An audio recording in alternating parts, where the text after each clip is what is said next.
Meus amores, acabou de chegar uma compra aqui que eu estou muito ansiosa pra mostrar pra vocês. Sim, gente, eu comprei uma máquina de costura, tá bom, meu amor? Daí, ó, vem junto o pedalzinho, o carregador.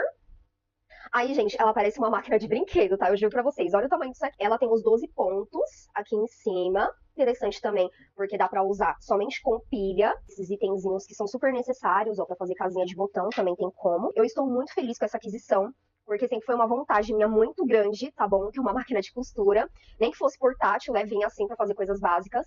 Eu cresci numa família de costureiras. A minha avó era costureira, as minhas tias são costureiras. Então eu cresci vendo elas fazerem roupas, diversos tipos de cobertores com diversos tipos de tecido. Então, é isso, tá bom? Esperem mais conteúdos em breve.